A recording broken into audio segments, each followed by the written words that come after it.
সবাই আসছে, বইটা নিচ্ছে। আমার আগের বই যেগুলো ছিল, সবার জন্য বই ছিল একটা ইসলামিক বই, সেখানেও খুব আমি ভালো সাড়া পেয়েছি।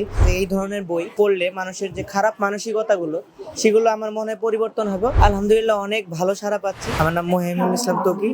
আমি ঢাকা বিশ্ববিদ্যালয়ের ৩য় বর্ষের একজন শিক্ষার্থী। পড়াশোনার পাশাপাশি লেখালেখি করছি এবং ঢাকা বিশ্ববিদ্যালয় ক্রিকেট টিমে খেলাধুলা করছি। অমর একুশে বইমেলা 2025-এ আপনার কয়টি বই এসেছে? আচ্ছা, 2025-এ আমার একটি বই এসেছে, সেটা হচ্ছে থ্রিলার উপন্যাস ৬০ গ্রামের সুইসাইড। মূলত আসলে নামটা শুনেই বোঝা যাচ্ছে যে বইটি আসলে কি বিষয় হতে যাচ্ছে। বইটি নিয়ে আসলে বলতে চাই, বইটি আসলে একটি থ্রিলার উপন্যাস এবং এই বইয়ের যে বিষয়বস্তু আছে সেখানে আসলে সমাজের মানুষ যাতে আত্মহত্যার মতো সিদ্ধান্ত না নেয় এবং তারা যাতে সুইসাইডের মতো মরণ থাবায় না পড়ে সেই দিকগুলো আমরা তুলে ধরেছি। এবং এই বইয়ে অনেক অনেক বিষয়, অনেক অনেক চরিত্র এবং মূলত বলতে গেলে ৬০ যে গ্রাম, আমাদের সিলেটের একটি গ্রাম, সেই গ্রামের বাস্তব এবং কাল্পনিক নানান বিষয় আমি এই বইয়ের মধ্যে তুলে ধরেছি। এই গ্রামের পার্শ্ববর্তী কিছু গ্রাম সমূহ, এই গ্রামের অনেক মানুষ, এবং বইটি আসলে মূলত 19 শতককে কেন্দ্র করে লেখা হয়েছে। তো সেই সময় আমরা জানি যে ঐতিহাসিক অনেক রোগ ব্যাধি মহামারী ছিল, লাইক কলেরা ছিল, তারপরে ডায়রিয়া এবং গটি বসন্ত, পুরো গ্রামের পর গ্রাম মানুষ আসলে শেষ হয়ে যেত। তো এত কঠিন অবস্থায় থেকেও মানুষ আত্মহত্যার মতো সিদ্ধান্ত সেই সময় নিত না, আমরা যতটা 2025-এ দেখছি। তো সেই চিন্তাধারা থেকে এই বইটি লেখা। এটা হচ্ছে আমাদের বইয়ের মূল চরিত্রটা আসলে দাসবাবু, ভক্তিরঞ্জন দাস, যাকে কেন্দ্র করে এই বইটি লেখা।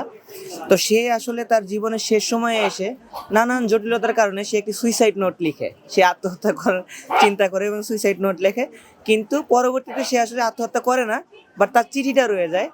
এখন বইয়ের সাসপেন্স আমি বলবো না, কিন্তু সে কি আসলে আত্মহত্যা করেছিল নাকি আসলে খুন হয়েছিল নাকি অস্বাভাবিক কোনো মৃত্যু হয়েছিল, সেটা আসলে বইটি পড়লেই আসলে পাঠক বুঝতে পারবে আর কি।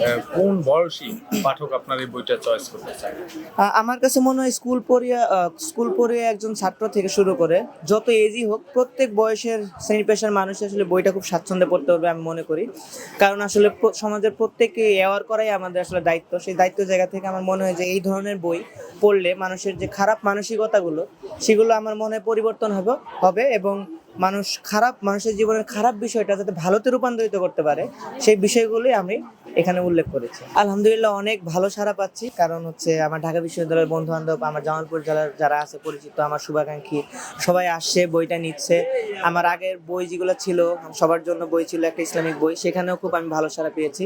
এবারও আমি খুব ভালো সাড়া পাচ্ছি। তো ওভারঅল সবকিছু মিলে আলহামদুলিল্লাহ ভালো। এ যাবৎ আমার 3টি বই এসেছে, এটি সহ। অন্যান্য দুইটার নাম? অন্যান্য দুটির নাম এই দুনিয়ায় আমিও ছিলাম, আর আরেকটি গ্রন্থ হচ্ছে সবার জন্য, দুটো ইসলামিক বই। 3টির ভিতরে সবচেয়ে সাড়া পেয়েছি যদি বলতে যাই, আসলে সবার জন্য বইটা খুব সাড়া পেয়েছিলাম। আর তার চেয়েও মনে হয় যে আমাদের এই বইটা সবকিছু ছাড়িয়ে যাবে, আর পরবর্তী দিনগুলোতে আমাদের বইগুলো আরো ভালো চলবে, এই প্রত্যাশায় আমি রাখছি।